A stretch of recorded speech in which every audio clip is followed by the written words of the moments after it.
sabem quem são o traidor, os outros, até onde nós sabemos nas Escrituras Sagradas, ficaram sem saber ao certo quem de fato era o traidor.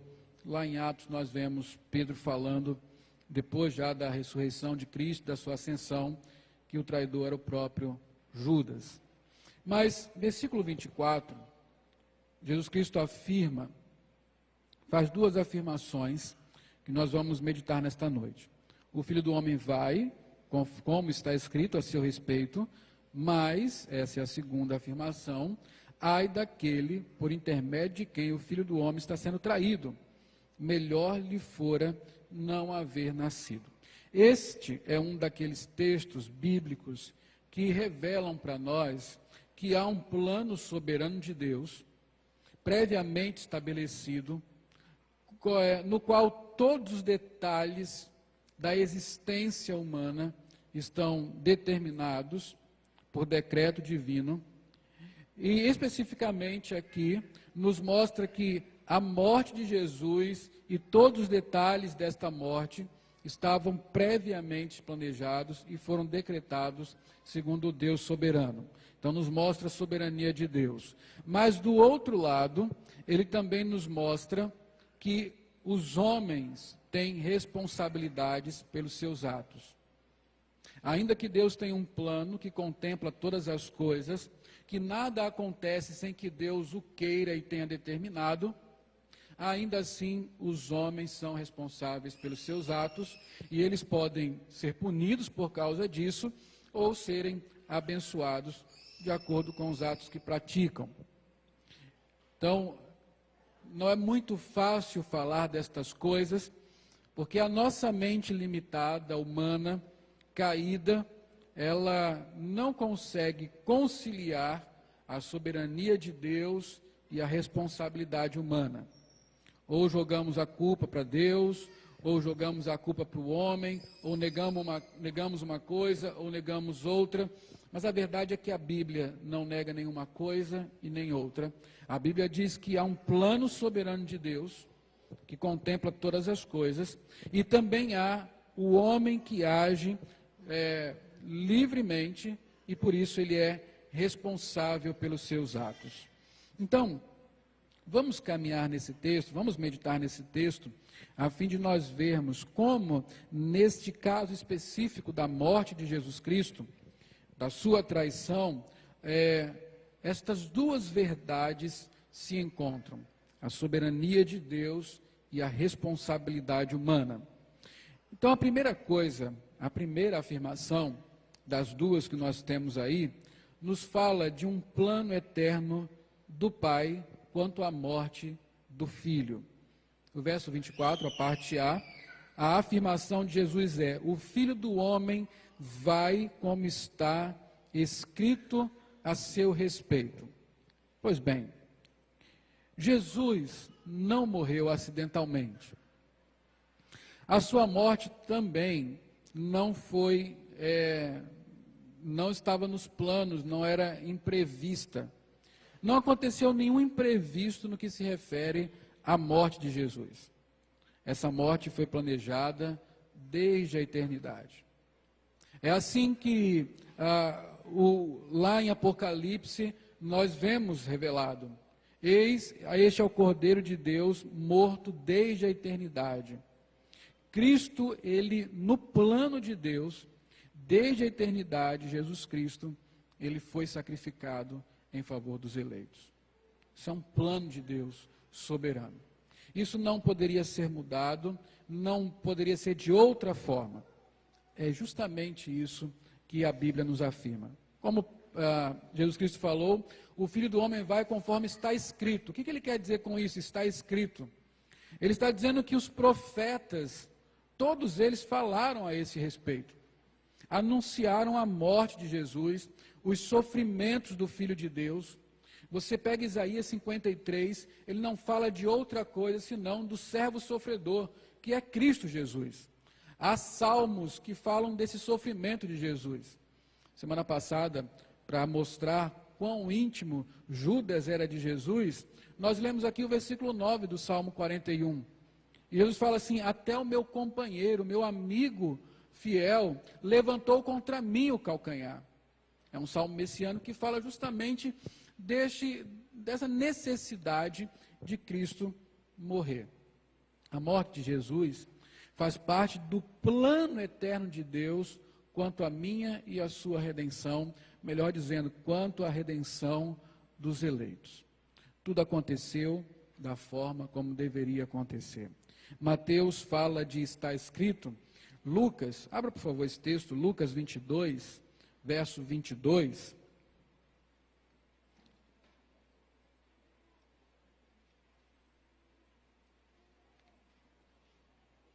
Neste versículo, vamos ler juntos? Lucas 22, 22. Lucas ainda é mais preciso em dizer o que de fato aconteceu na morte de Jesus e que acontece em todos os eventos na humanidade. Lucas 22, 22, vamos ler juntos?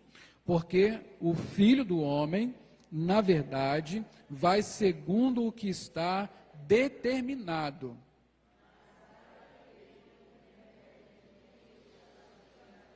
Muito bem, essa é a parte B do versículo. Mas eu quero destacar isso aqui, o Filho do Homem, na verdade, vai segundo o que está determinado. Determinado por quem? Por Deus. A morte de Jesus é um item no plano da redenção.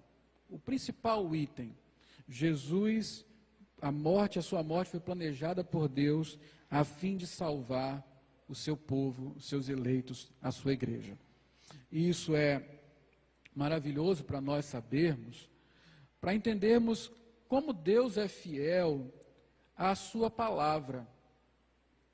Certamente este plano de entregar o seu próprio filho à morte não era agradável a Deus. Não lhe fazia feliz o coração. Era extremamente doloroso. Certamente para o próprio filho, participante da Trindade, planejador junto com o Pai, a respeito deste plano de redenção, também não lhe era agradável deixar a sua glória, humilhar-se, fazer-se homem, andar com outros homens, contemplar o pecado de perto, contemplar a miséria humana, e ele mesmo ser vítima desta miséria, e ainda assim, com os seus clamores no Getsêmani, clamando para que, se houvesse outra maneira, as coisas fossem mudadas, mas ainda assim, eles permanecem fiéis àquilo que planejaram. E por que fizeram isso? Pela glória deles e por amor a nós. Nós, muitas vezes, fazemos planos radicais. Decidimos tomar algumas atitudes radicais para as nossas vidas. Lá em casa, por exemplo, desde o final do ano, nós decidimos que não vamos tomar mais refrigerante. É uma atitude radical, extremamente radical.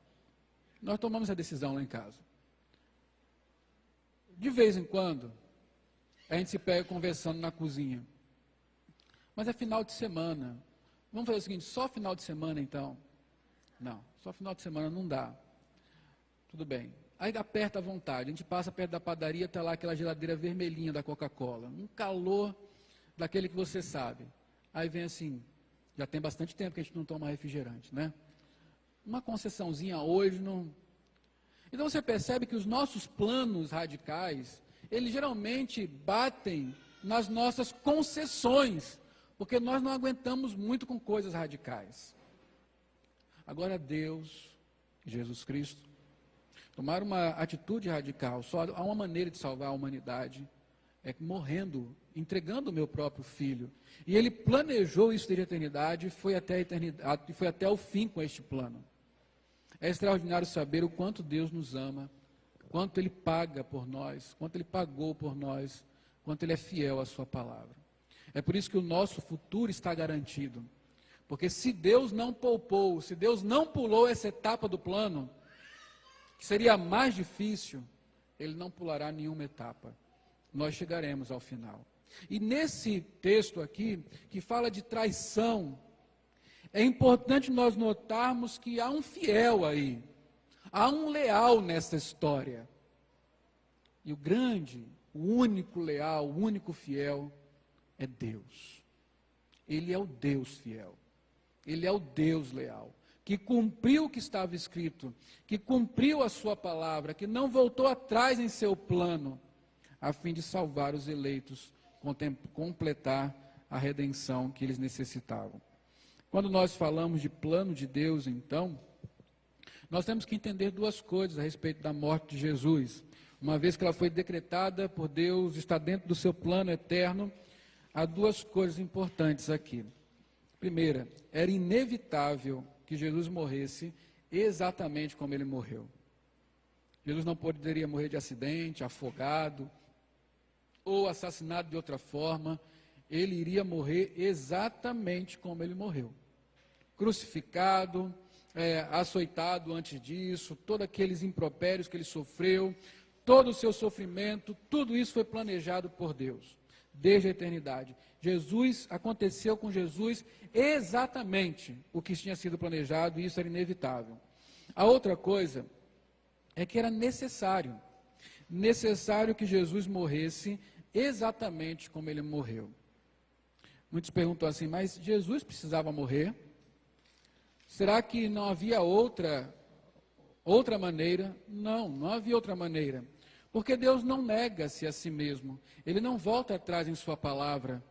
Ele poderia nos salvar de qualquer outra maneira, simplesmente decretando, sejam salvos e pronto. Mas ele disse que não seria assim. Ele disse que para salvar uma alma o sangue teria que ser derramado, ainda que fosse o sangue do seu próprio filho. E ele foi ao final com isso. Era necessário que um justo morresse pelos injustos. E é por isso que desde a antiguidade o Senhor vem preparando o seu povo para esse grande momento em que o Cordeiro de Deus tiraria o pecado do mundo, e esse é Jesus Cristo. Isso é o próprio Cristo que fala. Abra Lucas novamente, capítulo 24, versos de 25 a 27. Abra aí, por favor. Lucas 24, 25 a 27. Vamos ler juntos? Lucas 24, 25 a 27. Leia comigo. Então lhes disse Jesus: honestos e tardos de coração, para crer tudo o que os profetas disseram. Porventura, não convinha que o Cristo padecesse e entrasse na sua glória?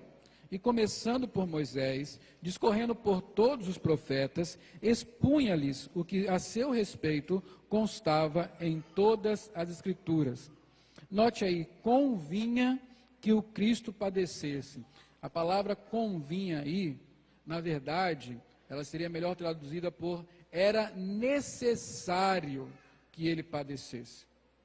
Era imprescindível, é essencial que ele padecesse antes de entrar na glória, porque é justamente em seu sofrimento, na sua morte na cruz, no seu sacrifício vicário, que ele salva o seu povo. Isso era necessário. Então, a morte de Jesus era inevitável, da forma como aconteceu, e não apenas inevitável, era necessário que isso acontecesse. Mas ainda há um detalhe aqui neste plano, que nós precisamos observar, e que diz mais apropriadamente ao que nós estamos estudando aqui nessas noites, a traição. Judas seria o traidor.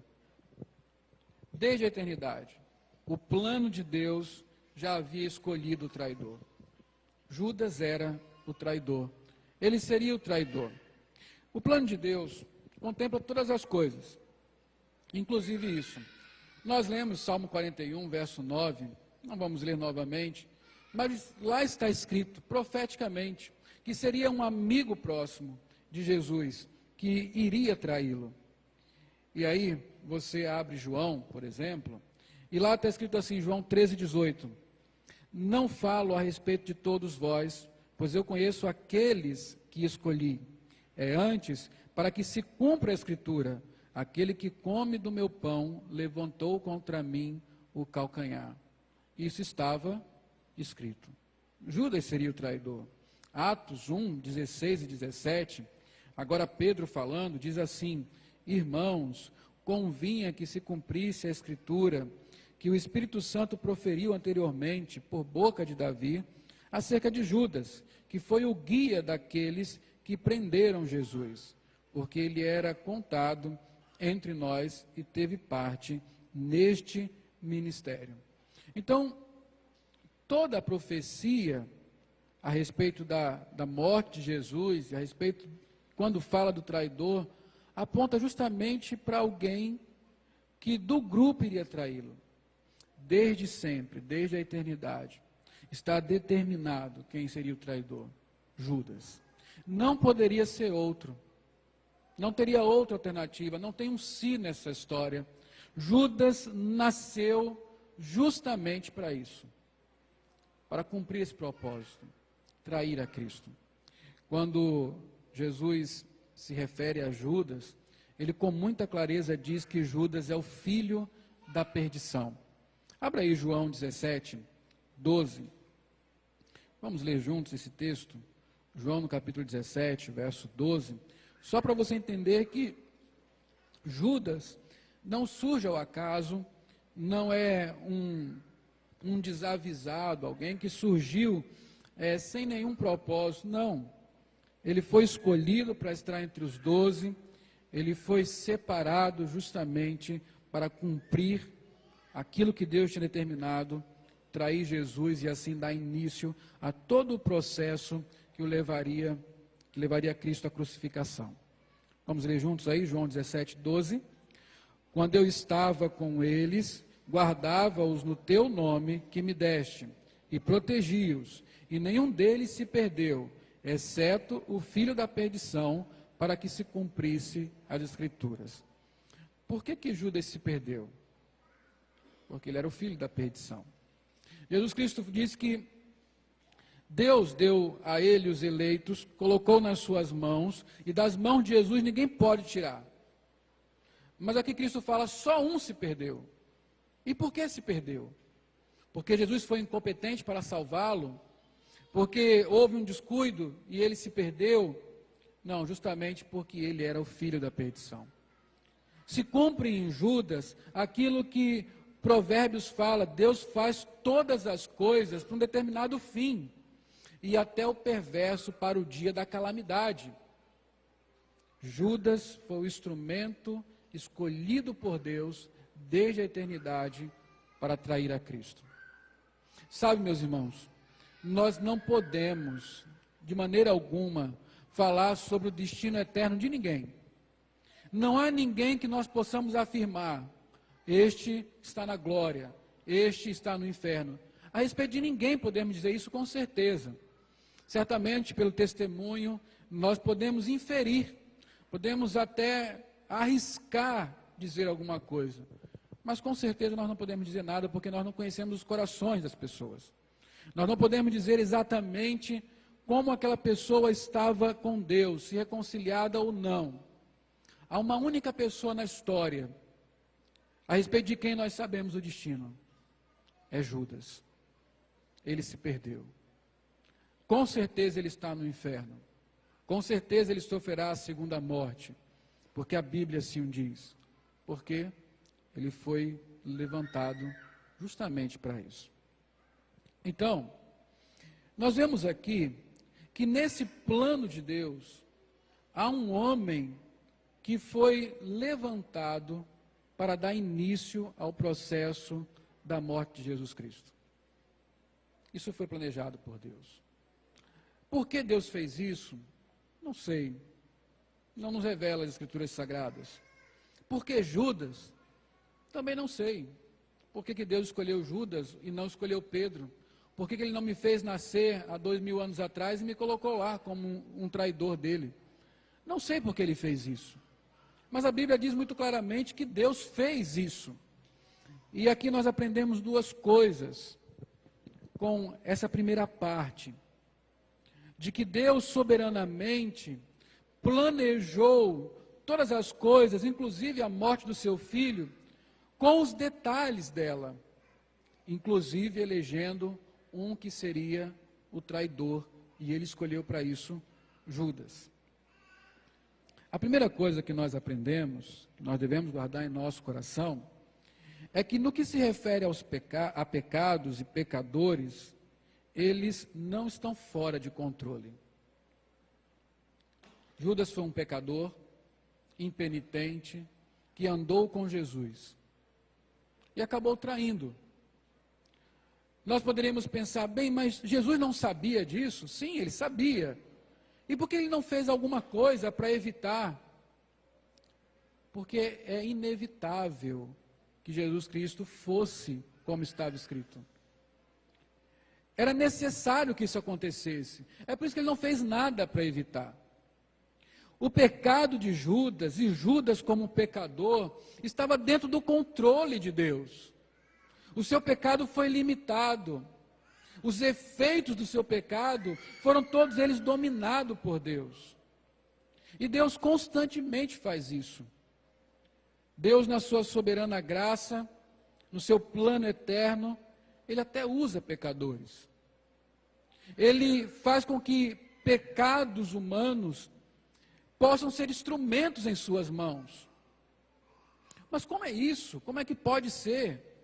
Lembra do caso de José do Egito? Ao final da história, o que José fala para os seus irmãos? Bom, de fato, vocês planejaram o mal contra mim, mas Deus o transformou em bem. Aquele ato dos irmãos de José, de colocarem, primeiro tentarem matá-lo, depois venderem a um mercador, foi o que desencadeou todo um processo que levou José a ser o vice-rei do Egito. O segundo homem mais importante, que no final das contas, depois de um tempo, não apenas salvou a sua família, mas salvou muita gente de passar fome. E tudo isso começou com um ato pecaminoso. Tudo isso começou com o pecado da inveja, do assassinato, do intentar mal contra o próximo. Mas o Senhor soberanamente controlou tudo isso e fez surgir o bem, mesmo com o pecado. Se você pensar na história de Jó, o mal tomou conta de Jó. A Satanás foi dada liberdade para tocar na vida, nos bens, na família, só não na existência de Jó, não na vida, só não podia matar Jó. Mas todo o resto foi destroçado pelo mal. No final da história, todo este mal resultou em quê? Em bem. Jó fala, antes eu conhecia o Senhor de ouvir falar, mas agora os meus olhos te veem. Eu sei que o meu Redentor vive e ele se levantará. Jó então é restituído de todos os bens e tudo mais. Mais uma vez, a perversidade foi usada nas mãos de Deus para gerar o bem para o seu povo. Então, nós sabemos que no meio do povo de Deus haverá pecadores, haverá aqueles que intentam o mal, que estão aqui justamente para infiltrar-se e fazerem o mal contra a igreja. Mas não precisamos temer, nós não precisamos desesperar, porque tudo isso está debaixo do controle de Deus. Nós estamos vivendo aí um momento de oração pelos irmãos da Coreia do Norte, e podemos pensar, bem, está tudo perdido? Não está nada perdido. O pecado daqueles homens está se transformando em bem para aquele povo. Quando a perseguição lá começou no começo da igreja, se dizia que cada gota de sangue de Marte que pingava no chão era como uma semente para novos cristãos. E o evangelho prosseguiu. Então Deus usa, ainda que ele não se agrade do mal, ele não tem prazer no pecado, não tem prazer no pecador, ele não obriga ninguém a pecar, não manda ninguém pecar. Pelo contrário, a sua lei abomina o pecado, e ele diz claramente ao homem que não deve pecar. Mas até mesmo o pecado, as ações más dos homens, estão sob o controle de Deus, e ele as usa para o bem do seu povo. Cristo morreu, sendo traído por Judas, certamente isto é mal, mas isso redundou em bem. Jesus foi glorificado, a sua igreja foi salva. Então, o mal, pecados e pecadores estão sob o controle de Deus, não estão sem controle. A outra coisa, essa foi a primeira, a segunda coisa é que Judas foi privado da graça de Deus. Ele foi deixado à mercê do seu próprio coração. E é isso aqui, meus irmãos, que ainda nos toca com mais pesar. Nós falamos aqui sobre Judas na semana passada. Como este homem teve tantas oportunidades fabulosas de andar com Jesus em fidelidade. Nenhum de nós teve os privilégios que Judas teve, como apóstolo, como aquele que andava, comia, dormia ao lado de Jesus. Nenhum de nós. Ele viu Jesus face a face, ouviu a sua voz, ele viu os seus milagres. Ele foi usado por Jesus quando comissionado a ir de cidade em cidade para pregar o evangelho, para curar enfermos, para libertar endemoniados. Ele assentava-se ao lado de Jesus à mesa, um homem que teve as mais diversas oportunidades. Certamente foi exortado várias vezes por Cristo, mas ainda assim permaneceu no seu pecado, intentou em seu coração fazer mal contra Jesus, armou um plano de traição, até que ao final, como diz João, o próprio diabo tomou conta de Judas, entrou nele para que ele completasse o plano de traição.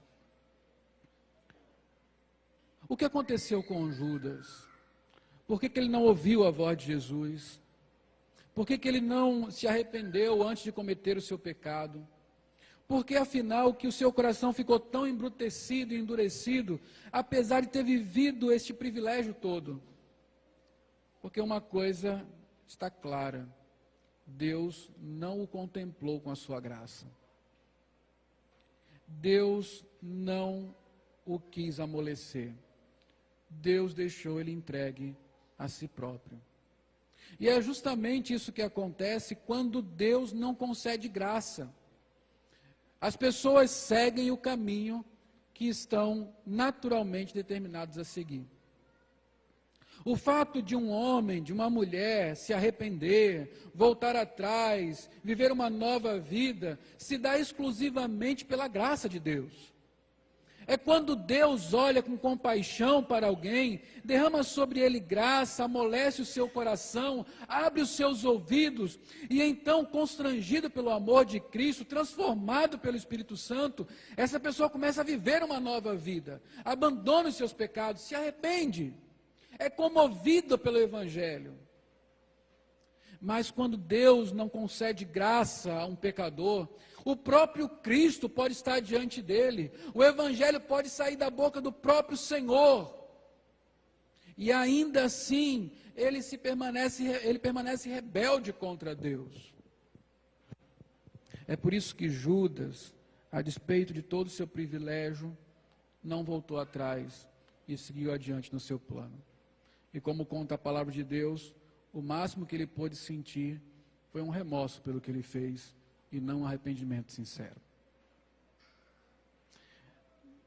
O grande diferencial nas nossas vidas é a graça de Deus.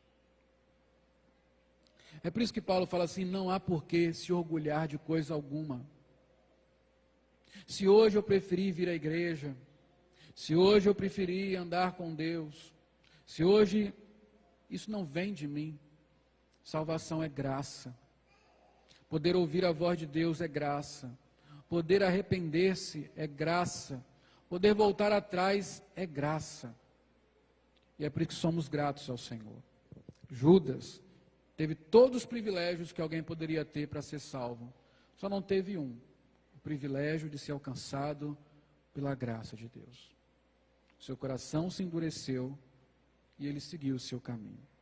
E aí nós chegamos a uma advertência para todos nós aqui.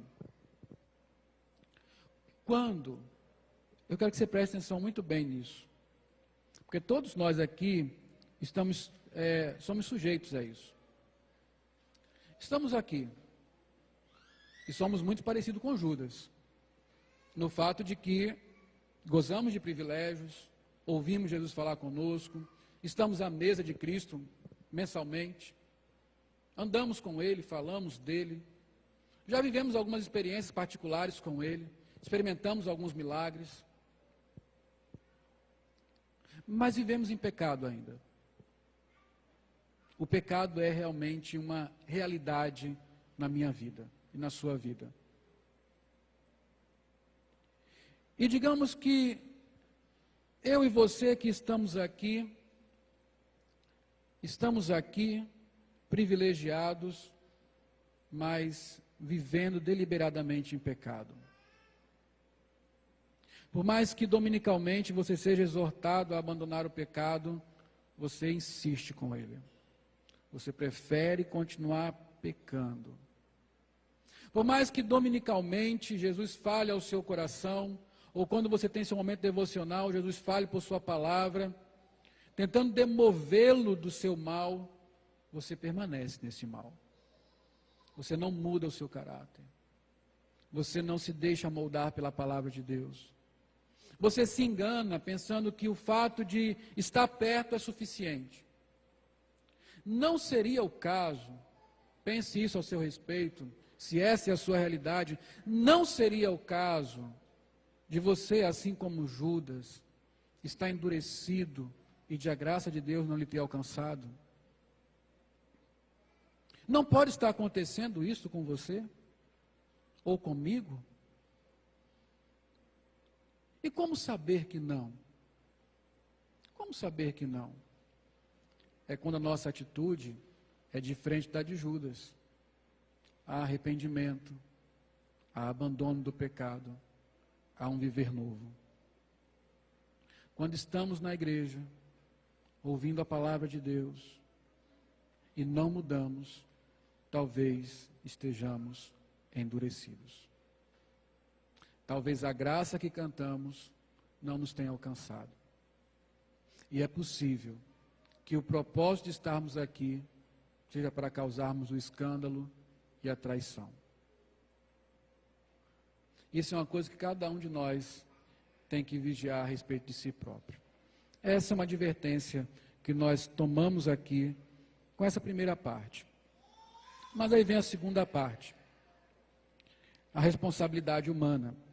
A segunda parte do texto fala justamente isso. Voltando para o capítulo 26, verso 24, a segunda parte, Jesus fala assim: mas ai daquele por intermédio de quem o Filho do Homem está sendo traído, melhor lhe fora não haver nascido. Olha, Jesus não esconde as coisas. Ele, olha, eu vou morrer da maneira como está escrito. Eu vou morrer porque é inevitável, eu vou morrer porque é necessário que isso aconteça. Deus planejou assim. Meu Pai quer assim e será assim. Quando Cristo quis livrar-se da morte, ou melhor, quando Cristo apelou para que aquilo não acontecesse com ele, ele não foi a Judas. Judas, meu filho, por favor, não faça isso. Não. Ele foi ao Getsêmani e lá ele orou: Pai, se possível, afasta de mim este cálice. Nós já vimos aqui em outra ocasião que Jesus orando, no capítulo 17 de João, ele falava: o que eu vou pedir a Deus? Que Ele me livre dessa hora, mas foi exatamente para essa hora que eu vim. Jesus está muito claro para ele que aquilo é o que tem que acontecer. E acontecerá porque Deus planejou assim. Deus assim o quis. Mas também está muito claro para ele que os instrumentos para isso serão punidos por Deus. Que aqueles que pecaram contra o Filho de Deus receberão castigo e serão responsabilizados pelos seus pecados. Não há como fugir dessa verdade. E aqui há uma coisa que nos deve fazer temer mais ainda, queridos. É que para os que andam com Cristo, a exemplo de Judas, o castigo é muito mais severo. Na verdade, Cristo está dizendo que muito melhor é aquele que foi abortado, é aquele que não nasceu. Esse é muito mais feliz do que aquele que nasceu e traiu o Filho de Deus, do que aquele que nasceu para ser escândalo na igreja, do que aquele que nasceu para envergonhar Cristo. Seria muito melhor ele não ter nascido. Imagine, Deus nos dá vida. Deus não apenas nos dá vida, mas nos dá o privilégio de andarmos com o seu povo, de sermos aqueles que, como nós lemos em Hebreus, experimentaram da chuva de bênção, da graça de Deus, que Ele derrama sobre o seu povo e sobre quem está aqui. De podermos ouvir a palavra, de podermos experimentar coisas, de sermos exortados, animados, mas de repente somos traidores. O nosso caso é muito mais grave. Sobre nós pesa algo muito mais terrível. Não há castigo igual para todo mundo. Há severidade no castigo. E certamente os crentes, não os cristãos, mas os crentes que traíram a Cristo, serão mais severamente punidos. E era melhor realmente que eles nunca tivessem existido. Essa é outra advertência grave. Parta daquela primeira. Estou numa igreja, professo uma fé, digo que sou de Deus, mas vivo como um mundano. O meu pecado é mais evidente do que a minha santidade. Prefiro o pecado a Deus. Tenho mais comunhão com o pecado do que com o Espírito Santo de Deus. E depois de tanto tempo ouvindo exortações, chamadas ao arrependimento, eu permaneço o mesmo. Não seria o caso de o meu coração estar endurecido e a graça não me ter alcançado? E aí vem a segunda advertência que parte dessa. Se é assim, ai de mim. Porque a Bíblia diz, ai dos traidores. E essa expressão ai significa ser consumido, ser vaporizado, ser desintegrado pela ira de Deus. Mas ai daquele por quem o Filho do Homem é entregue. Ai dos traidores, ai dos que provocam escândalos. Meus irmãos, a vida cristã, professar a fé em Cristo, tomar o nome de Deus, tomar sobre si o título de cristão, não é uma brincadeira. Não é algo que nós fazemos de qualquer jeito. Seguir a Cristo é algo muito sério. Deus é sério. Deus não é brasileiro. Deus não é brasileiro. Ele não dá jeitinho, ele não brinca. Não tem feriadão para Deus. Ele é muito sério. Ele é tão sério que pelo pecado ele matou o seu filho. E é aí que nós temos que entender a gravidade do pecado. Porque não foi à toa que Deus entregou o seu filho na cruz para nós professarmos uma fé vazia, para nós vivermos uma vida sem santidade, para nos chamarmos cristãos e vivermos como bem quisermos e entendermos. Certamente isso não ficará sem punição. Abra comigo, Hebreus, no capítulo 10.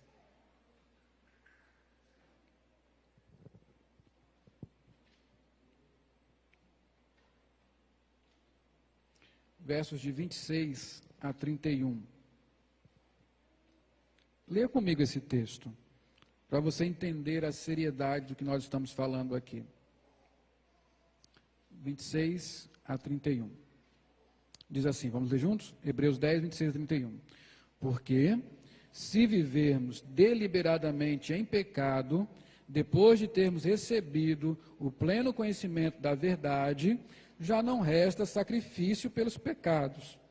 Pelo contrário, certa expectação horrível de juízo e fogo vingador, prestes a consumir os adversários. Dá uma pausa aqui. Olha, se nós deliberadamente vivemos em pecado, veja, não é se nós pecamos, se deliberadamente vivemos em pecado, depois de conhecermos a verdade, o que nós podemos esperar? Olhe para o texto e me diga, o que se espera? Salvação? Não, o que se espera é juízo, fogo. É isso que se espera. Já não resta sacrifício pelos pecados, pelo contrário, podemos esperar certa expectação horrível de juízo e fogo vingador, prestes a consumir os adversários. Deus não nos vê como filhos, vê como adversários, e a sua ira cai sobre os seus inimigos. E assim ele vai fazer, mesmo para os inimigos que estavam na igreja. Verso 28, vamos ler novamente, a partir do 28. Sem misericórdia, morre pelo depoimento de 2 ou 3 testemunhas, quem tiver rejeitado a lei de Moisés. De quanto mais severo castigo, julgais vós, será considerado digno aquele que calcou aos pés do Filho de Deus e profanou o sangue da aliança com o qual foi santificado e ultrajou o Espírito da graça. Ora, nós conhecemos aquele que disse: a mim pertence a vingança, eu retribuirei. E outra vez, o Senhor julgará o seu povo. Horrível coisa é cair nas mãos do Deus vivo. É bom ou ruim cair na mão de Deus? Só depende do estado que está o seu coração. Só depende do estado em que você está com Deus. A Bíblia diz que para os que pecam deliberadamente, ainda que provando os dons de Deus, a verdade, os efeitos da graça, estes encontrarão um Deus vingador. Isso nós temos que guardar no coração, meus irmãos. No encontro de paz aqui, uma breve ilustração, para nós chegarmos ao final.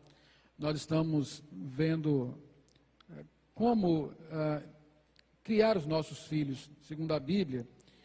E o pregador que nós trouxemos aqui num vídeo, ele dava o exemplo do netinho dele. Diz que o netinho dele, ele estava levando o neto para a escola, e no banco de trás o netinho falava: vovô, o senhor sabia que Deus é perigoso? E ele assim: como assim Deus é perigoso? Ele é perigoso. Meu pai disse que Deus é perigoso. Aí o avô dele: me explica, como é que é isso? Bom, Deus é bom, ele faz coisas legais, ele é gracioso, mas ele é perigoso.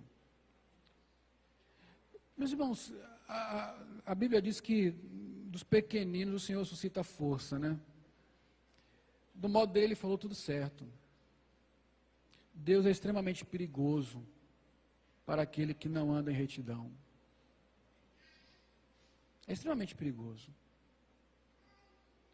É claro que aqueles que se apegam a Cristo, que estão lutando contra o pecado, estão aí na sua luta pela santificação, esses não precisam temer.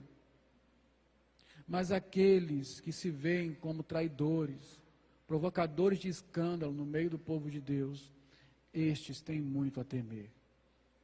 Para estes, Deus é extremamente perigoso.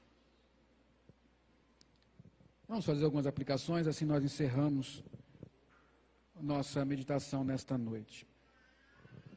Haverá sempre traidores, que nós aprendemos com esse texto, né? Que haverá sempre traidores no meio do povo de Deus. Dentro do seu plano eterno, Deus julgou necessário que eles existissem e os usará para seus propósitos santos. Não saberemos quem são, nem o porquê de Deus ter prometido tal coisa. Isso é certo. Enquanto houver igreja, enquanto houver povo do Senhor, haverá entre ele, no meio deste povo, traidores. Aí a questão é: sou eu? É você? Não sabemos. Por enquanto, não. Só saberemos ao final, se perseverarmos até o fim. Agora, como é que você está hoje? Você se assemelha mais com o quê? Com um fiel ou com um traidor? Você está mais para João ou para Judas? Onde você se encontra? A outra coisa é clame por misericórdia. Meus irmãos, nós estamos aprendendo aqui que cada um de nós tem a capacidade de ser um Judas. E o que nos impede de ser Judas? A misericórdia de Deus. A graça de Deus. Nós temos que nos ajoelhar e clamar: Senhor, tenha misericórdia de mim, já que é inevitável que haja traidores, que não seja eu. Por sua graça, por misericórdia, amolece, quebranta o meu coração, me conduz ao arrependimento, me transforma, não me deixa seguir o caminho de Judas. É o clamor por sua alma, é o clamor para se sentir seguro. Lute por sua alma com Deus. Segunda coisa, contudo, essa é nossa responsabilidade, conhecer o estado dos nossos corações e observarmos com atenção os caminhos por quais temos andado. Percebermos se há quebrantamento da graça ou endurecimento que atrai a ira de Deus e corrigirmos-nos a nós mesmos com a ajuda do Espírito Santo de Deus. É o que eu acabei de falar. Sonde o seu coração. Em suas orações fale, como o salmista falou: Senhor, sonda o meu coração, prova os meus caminhos. Observe, quem não muda diante da palavra de Deus está endurecido. Quem não atende aos apelos da palavra de Deus está embrutecido no coração. Este é um caminho perigoso. Nós estamos brincando com a eternidade, é a brincadeira com a própria alma. Sonde o seu coração, sonde a sua alma, coloque diante de Deus, transforme-se, converta-se, arrependa-se, se este é o caso. Terceira coisa, seguindo os conselhos de Jesus: vigie e ore, lute por sua alma, busque santidade, ouça as exortações do Mestre, o que Judas não fez. Agora, uma boa notícia: mesmo um traidor pode ser restaurado.